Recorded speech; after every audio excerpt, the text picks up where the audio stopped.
By next week he will be a dead man, and all his money will be mine. Those were the exact words Sam Whitaker read on his wife's phone, words that froze his heartbeat and cracked his world in half. Viewers, have you ever felt that someone you loved was plotting against you right under your nose? What would you do if you found out? Comment below. Would you confront them immediately? Pretend you never saw it? Or would you quietly gather evidence, fearing your next breath might be your last? Because what happened next will make you question everything you think you know about love, trust, and greed. Sam Whitaker had always believed he was blessed. A tech billionaire at 40, admired across Crestwood County, known for kindness, humility, and the kind of generosity people didn't expect from wealthy men. But the town believed his greatest blessing wasn't his money, it was Jolly Hart, his stunning 28-year-old wife. To Sam, Jolly wasn't just beautiful. She was his miracle, his second chance at happiness after years of loneliness. He poured love into her the way a man pours water into dry soil, hoping something beautiful would grow. But sometimes the soil is poisoned long before the seeds even touch it. 3 months into the marriage, life felt calm. Too calm. Sam didn't question it. He loved the silence, the soft mornings, the gentle routines. He thought he had finally found peace. Meanwhile, Jolly moved through the mansion like a soft whisper of comfort, cooking breakfast, humming in the kitchen, sending Sam off with warm hugs and sweet smiles. But behind those smiles lived someone else entirely. Someone cold, someone calculating, someone who believed Sam wouldn't live long enough to realize who he had actually married. That bright morning, the morning that would break his heart, Sam was dressing for work. He could smell pancakes downstairs. Jolly was in the kitchen. Her phone was on the bed. It buzzed. Once, a small sound, but something in Sam's chest tightened. He had never touched her phone before. He respected her privacy. He trusted her. But his hand moved before his mind did. The screen lit up, and there it was, a message from a man named Peter. Do it fast, and very soon all his wealth will be ours. Sam stared at the phone long enough to feel the room tilt. His hands trembled as he scrolled up. And that was when he saw the message that would haunt him for the rest of his life. By next week, he will be a dead man, and all his money will be mine. His wife wrote that. Jolly, the woman he loved, the woman he trusted. His throat tightened. His breath shook. But Sam didn't scream. He didn't cry. He didn't collapse. He simply forwarded the entire chat to his lawyer, deleted the trace, placed the phone back exactly where he found it, and walked out of the room with a calmness that didn't belong to a living man. Because in that moment, something inside him died. And something else, something colder, woke up. Sam walked out of the bedroom that morning with a calmness so unnatural it felt borrowed from a stranger. His footsteps echoed through the hallway, slow, steady, almost rehearsed. Not even the sunlight spilling through the glass walls of the mansion could warm the coldness spreading through his chest. Downstairs, Jolly flipped pancakes, humming with the serene sweetness of a woman who believed her husband adored her too much to ever suspect anything. She turned with a soft smile when he entered the kitchen. Breakfast is almost ready, she said, brushing a strand of hair behind her ear. Sam stared at her for a moment, really stared. Her beauty wasn't the kind that faded when you looked closely. No, Jolly was breathtaking from every angle. But beauty loses its shine once you see the shadows behind it. He nodded gently. Smells great. His tone was so even, so controlled, that even he was surprised by how steady it sounded. Inside, his mind was a storm, questions fighting each other, memories shifting into new shapes. Every smile she ever gave him, every touch, every whisper of, "I love you." Were they all lies, calculations, steps in a plan? He watched her plate the food. The strange irony wasn't lost on him. The woman planning his death had just prepared his breakfast. The realization pressed heavily on his ribs. Sam didn't touch the food. "I'm not too hungry this morning," he said gently. Jolly paused. Her eyes flickered just briefly with something sharp, something almost annoyed, but she recovered instantly. "Long night?" she teased. If only she knew. He kissed her forehead lightly and walked out the door like a man trying to hold together the pieces of a life cracking under his feet. The moment he stepped into his car, his face changed. His jaw tightened, his breath steadied, His hands stopped trembling. Something inside him shifted into focus. Sam Whitaker wasn't just a billionaire, he was a strategist, a quiet planner, a man who built an empire by studying patterns and predicting danger before others noticed it. And now he realized something. The danger wasn't out there.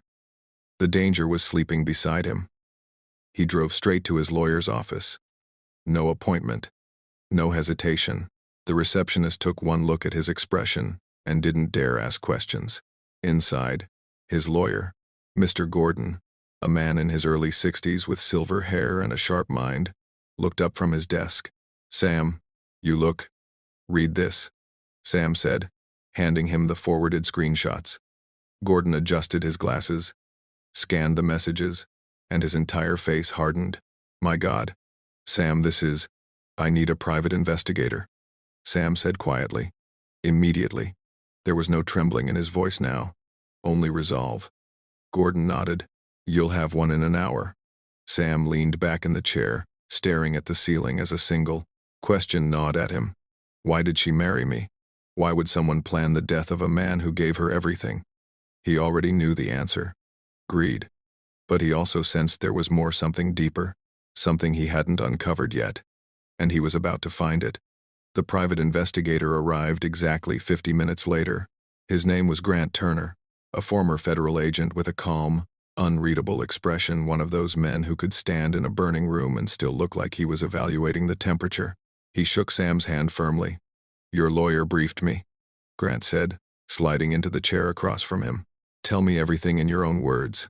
Sam explained each detail carefully: the buzzing phone, the message, the name Peter, the coldness he had seen in Jolly's eyes without ever noticing it before. Grant didn't interrupt once. He just listened, occasionally jotting short notes. When Sam finished, the room fell into a brief silence. Grant leaned forward. "I'll need access to the house. Quiet access.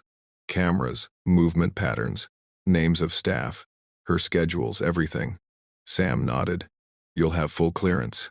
Grant hesitated, then added, "One more thing. If those messages are real, she isn't working alone. And people who plan something this extreme rarely stop at texts. There's more, much more." Sam felt the words settle in his chest like stones, but he didn't flinch. "I want the truth," he said. "All of it, no matter how ugly." Grant nodded. "Then you'll get it." That evening, Sam returned home trying to mimic the same energy he had every other day. He forced himself to walk casually through the door, loosen his tie, and greet Jolly the way he always did. She met him in the living room wearing a soft pink dress, her hair brushed to perfection, her smile gentle enough to disarm any man whose heart wasn't bleeding like Sam's. "You're home early," she said, leaning in for a kiss. His lips brushed hers, but his heart didn't follow. "Long day," he murmured. Jolly sat close to him, too close. She placed her head on his shoulder, fingers tracing the back of his hand. Her touch once felt comforting. Now it felt like a test, a trap, a silent reminder that he was no longer safe in his own home. Her perfume filled the air, sweet, soft, deceptive. Everything about her was carefully arranged, flawlessly executed. A woman like that could hide 1,000 secrets behind a single smile. "What are you thinking about?" she asked softly, studying his face. Sam paused for half a second, long enough for her to notice, but not long enough to break character. "Just work," he said.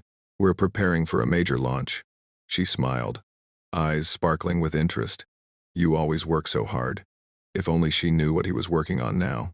As the night settled, Sam noticed something he had never paid attention to before. Jolly's phone was always with her. Always. Even when she walked from one room to another. Even when she went to the bathroom. Even when she stepped outside to take a call. It was glued to her like a second heartbeat. Later, when she fell asleep beside him, her breathing soft and rhythmic, Sam lay awake staring at the ceiling. Grant's words echoed in his head. "There's more. Much more." Sam believed it. He just didn't know that the truth waiting for him would cut far deeper than betrayal. It would change how he saw everything, even himself. Grant Turner began his surveillance the very next morning. He arrived at the mansion disguised as a technician from a home security company, clipboard in hand, badge around his neck, and an expression that blended perfectly into everyday noise. Jolly barely looked at him. To her, he was just another staff worker Sam had hired to upgrade the house again. Grant installed micro cameras in the living room vents, tiny audio sensors near the kitchen cabinets, and a specialized tracker underneath Jolly's phone charger, nothing that would raise suspicion. Sam watched from a distance, pretending to read a newspaper, while his mind ran like a machine on fire. Every hour Jolly spent inside that house now had eyes, and Grant wasted no time reviewing the footage. By afternoon, he called Sam. "We need to meet," he said. "Tonight." They met in an underground garage where no one could eavesdrop. Grant's face was harder than before, more serious, more certain. "I've found something," he said. Sam swallowed. "What is it?" Grant placed a small recorder on the hood of the car and pressed play. Jolly's voice filled the space, calm, confident, chilling. "I just need him to sign the document first. Once the transfer is complete, everything will fall in place. Peter, trust me. Sam has no idea what's coming." Sam's chest tightened. So it wasn't just murder, they wanted his assets transferred, legally before his death. Clean, untraceable, intentional. Grant wasn't finished. "She left the house twice today," he said.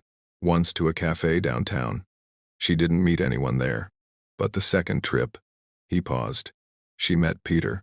Sam felt the ground tilt beneath him. Grant pulled out another recording, this time taken from a directional microphone aimed across the parking lot where they met. Peter's voice came first, low, impatient. "You're moving too slowly, Jolly. If he changes anything in his estate documents, we're done." Jolly responded sharply. "Relax. I know how to handle Sam. He trusts me too much to suspect anything. Once he signs the property valuation papers tomorrow, we move to phase 2. Sam's jaw tightened. Property valuation papers? He hadn't heard anything about that. Grant looked at him. "She's trying to get you to sign documents without reading them. If you had signed those papers tomorrow, she and Peter would have gained partial legal control of several assets before the murder attempt." Sam's breath left him slowly. "She planned everything." Grant nodded, down to the smallest detail. Sam leaned against the wall, struggling to reconcile the woman he loved with the woman plotting his end. Every laugh they shared, every quiet morning, every touch at night now felt like pieces of a larger performance. A performance meant to kill him. But Grant wasn't done. "There's something else you should know," he said quietly. "Peter wasn't her only contact today." Sam turned sharply. "Who else?" Grant hesitated for the first time. "She met a woman, someone older. They spoke briefly. But whatever they discussed made Jolly nervous. I'm pulling facial recognition now." Sam frowned. "Do you know who she is?" Grant exhaled. "Not yet, but I have a feeling she's part of a larger plan." Sam felt a coldness spread through him, slow, deliberate, terrifying. A larger plan? He had no idea how deep this betrayal truly went. But he was about to find out. Sam barely slept that night. He lay awake, staring into the dark, listening to Jolly's soft breathing beside him, the same woman whose voice he had heard hours earlier plotting to end his life. The contrast was suffocating. Her warmth in bed, the gentle rise and fall of her breath, none of it matched the brutality of her intentions. His mind replayed the recordings, the coldness in her tone, the confidence, the certainty that Sam would die soon and leave everything to her. He wondered how long she had stood beside him, pretending to love him while secretly counting the days until his death. At dawn, he slipped out of bed quietly. He didn't want her to sense anything. Not yet. When he stepped into his office downstairs, his phone buzzed. "Grant, come to the office. I have the identification." Sam arrived within 30 minutes. He found Grant sitting behind a table covered with printed photos and surveillance screenshots. The room smelled faintly of coffee, but the tension made the air feel heavier. Grant pointed to a printed image of the older woman who had met with Jolly. "She's a lawyer," Grant said. "A private one. And not a clean one either. She's represented several clients in inheritance disputes, mostly fraudulent."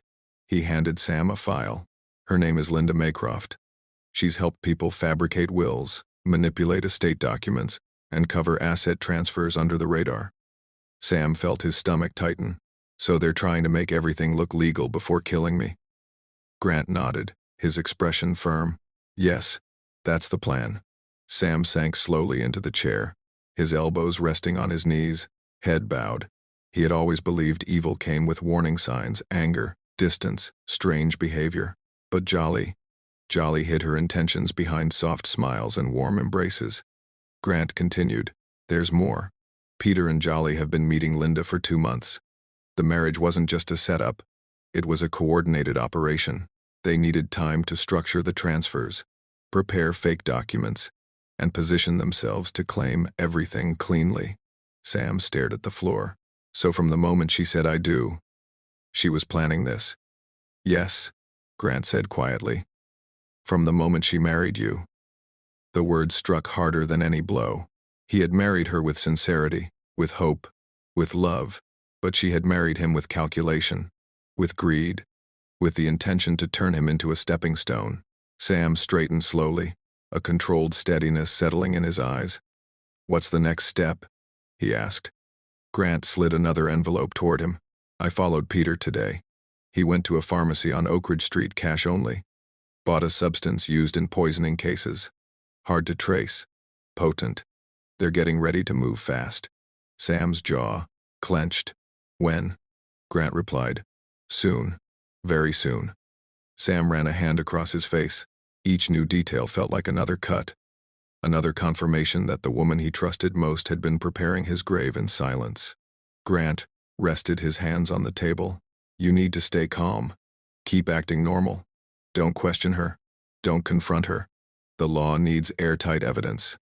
Sam nodded slowly. "I can pretend." He took a deep breath. "If she wants a performance, I'll play the part." But deep down, something else was rising in him, not fear, not anger, something colder. A clarity he never knew he had. Because now, he wasn't just trying to survive. He was preparing for the moment the trap would close, and Jolly would never see it coming. Sam returned home that evening, moving through the grand entrance of the mansion as if nothing had changed. Every smile he offered to Jolly was measured, every word calculated to preserve the illusion of normalcy.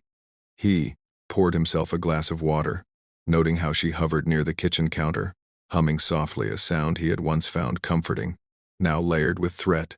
Jolly's phone sat on the counter, and Sam's eyes flicked to it almost instinctively. It had become a silent witness to everything. He saw her glance at it occasionally, thumb hovering over the screen, unaware that he already knew every message, every plan. Sam spent the evening quietly observing her movements, the way she walked from the living room to the bedroom, the way she paused near the window as if thinking aloud. Nothing was casual. Every gesture carried the weight of preparation, the careful choreography of someone plotting a life-altering crime. He had instructed Grant and the surveillance team to monitor every exit, every room, every call. Sam had full confidence that when the moment came, the security agents would move in. Until then, he needed to maintain the pretense of ignorance, the calm mask that had always been part of his demeanor. Dinner was served, and Sam sat across from Jolly, engaging in casual conversation about meetings and work. She responded with laughter and soft smiles, yet he noticed subtle tics, small glances at the hallway, a finger tracing the rim of her wine glass. Peter had instructed her to be cautious, and it showed. Hours passed, and Sam remained composed. He watched Jolly check her messages, nod subtly to herself, and then leave the room under the excuse of preparing for the night. Sam waited a few moments, letting the air settle, then moved quietly to his study. From there, he could observe the security feeds, watch Grant coordinate every detail, and track the movements of the people involved. It was almost midnight when the final preparation began. Peter arrived at the mansion quietly, a shadow among shadows. He carried a small case, moving with precision and urgency. Jolly greeted him at the side entrance, whispering instructions and confirming timings. Sam observed from the hall, his face calm, his body still, but his mind racing. Every word they exchanged was proof of intent, proof of planning, proof that they had no idea he already knew. From his position, Sam could see the final steps being taken. Peter adjusted the small case. Jolly confirmed the security camera's blind spots, and the plan was set to be executed. Grant's voice came softly through an earpiece. They're in position. Stand by. All units ready. Sam nodded slightly to himself, sipping water as though the night were ordinary. He did not move, did not signal, did not betray the knowledge he had gathered over weeks of careful observation. The trap would close, but not on him. Moments later, the silence of the mansion was broken by the sound of coordinated movement. Security agents swept in, lights flashing, voices commanding. Peter froze. Jolly's face drained of color. They had been caught, red-handed, in the act. Sam watched as handcuffs clicked around their wrists. He remained in the shadows, the calm mask still in place, witnessing the culmination of everything he had carefully prepared for. No confrontation, no accusation, just the law moving decisively, and his enemies finally exposed. As they were escorted away, Jolly's eyes met his, for a brief moment shock, fear, and the realization that the man she had tried to betray was always one step ahead. Sam exhaled slowly, letting the tension leave him. The night's drama was far from over, but justice had begun its course. The mansion was quiet once the security team had left with Jolly and Peter. Sam stood alone in the dimly lit study, the weight of the night pressing against his chest. Every corner of the room felt charged with tension, echoes of deceit and betrayal still lingering like a heavy fog. He had watched the people he once trusted most, the woman he loved and her accomplice, taken away in handcuffs, and yet he felt no relief. Only a hollow ache, a deep understanding of how fragile trust could be. Grant entered quietly, closing the door behind him. "Everything went exactly as planned," he said, his voice steady. "We've got the evidence, the recordings, the documents. They'll be airtight in court." Sam nodded slowly, his mind replaying every detail of the evening. Jolly's shock, Peter's panic, the way they had believed themselves untouchable, confident that their plan would succeed. He had seen them at their most vulnerable and powerless, but even in that moment, Sam felt a strange sadness, a sorrow for what could have been. "They really thought I had no idea," he murmured, almost to himself, "that I was blind to every step, every lie."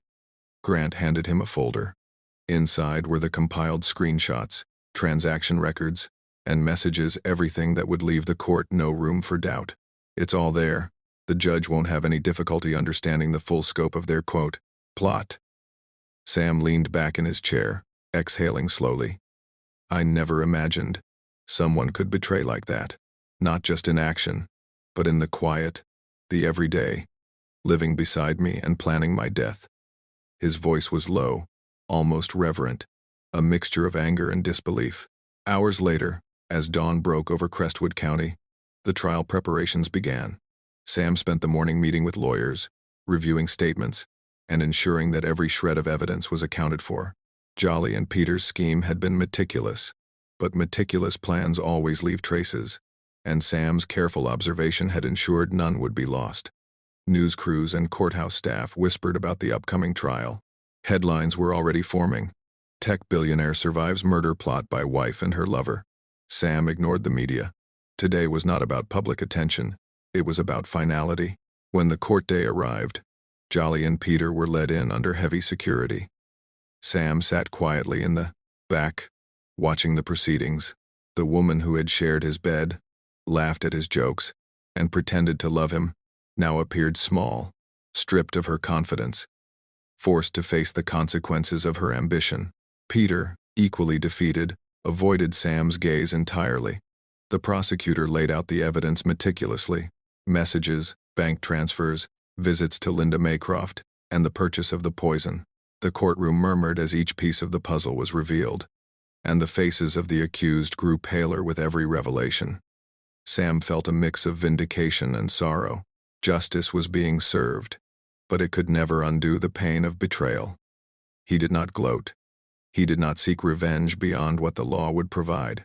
Instead, he allowed the court to carry the weight of consequence, letting the system act where human emotion alone could not. As the judge began to announce the verdict, Sam realized something profound. Even the richest, most intelligent man could be vulnerable to deception. Trust, once broken, leaves scars that no wealth can erase. Yet, in surviving and acting with foresight, he had preserved not only his life but the integrity of his future. The courtroom echoed with the verdict. Guilty on all charges: attempted murder, conspiracy, and fraud. Jolly and Peter would face years behind bars, their plan dismantled completely. Sam's chest tightened, but he felt a measure of peace. The storm had passed. The courtroom had emptied hours ago. Yet Sam lingered in the gallery, letting the echo of the gavel reverberate in his mind. Jolly and Peter were gone, taken to serve time for their crimes, but the weight of their betrayal still pressed against his chest. It was not just the plot to kill him, not just the greed, but the intimacy of the deceit. The woman he had loved most had lived a lie beside him. Every touch, every laugh, every whispered word carefully calculated to conceal her true intentions. He walked slowly through the courthouse halls, each step measured, as if grounding himself in reality. Grant caught up with him, placing a reassuring hand on his shoulder. "You did the right thing, Sam. You didn't rush, didn't confront her. You let the law do its work. You were patient, and now everything is undeniable." Sam nodded, but his mind was elsewhere. He remembered the mornings he had woken to Jolly's smile, the nights spent planning a future together. All of it had been a stage, and he had been an unwitting actor. Yet, he also realized something vital. Surviving this required not only foresight but emotional discipline. He had acted without anger, without giving them the satisfaction of knowing he had suspected them. That restraint, more than anything else, had kept him safe. Back at the mansion, Sam entered his home quietly. The rooms felt different now, lighter, almost empty. Jolly's absence was palpable, but there was also relief. He moved through each space methodically, reclaiming a life that had been threatened but never taken. The subtle marks of their plotting, the messages, the notes, the phone calls had been captured, and the agents had removed everything that could remind him of betrayal. Yet, the memories lingered. He sat in his study, reviewing the case files one final time. Each message from Jolly to Peter, each document with Linda Maycroft's signature, every recorded phone call, evidence of intent, proof of conspiracy, lay neatly organized. He thought about trust, about the way people can hide their intentions behind smiles, and how even the strongest love can be manipulated by greed. And yet, amidst the lingering hurt, a sense of clarity emerged. Sam realized that while betrayal cuts deep, survival offers lessons stronger than any pain. He began planning ways to restore not just his business and fortune, but also his peace of mind. Charity initiatives, community projects, and outreach programs became his focus. Money alone could not fill the emptiness left by deceit, but meaningful work and helping others could. In the weeks that followed, news outlets covered the story relentlessly. Billionaire foils murder plot by wife and lover, and Crestwood's most shocking betrayal uncovered dominated headlines. But Sam avoided public appearances. He let the facts speak for themselves. There was no need for personal vindication. The law had already done that. One evening, as he overlooked the city skyline from his study, Sam allowed himself a moment of reflection. Pain and betrayal had shaped him, yes, but they had also refined him. He had endured the impossible, and in doing so, he had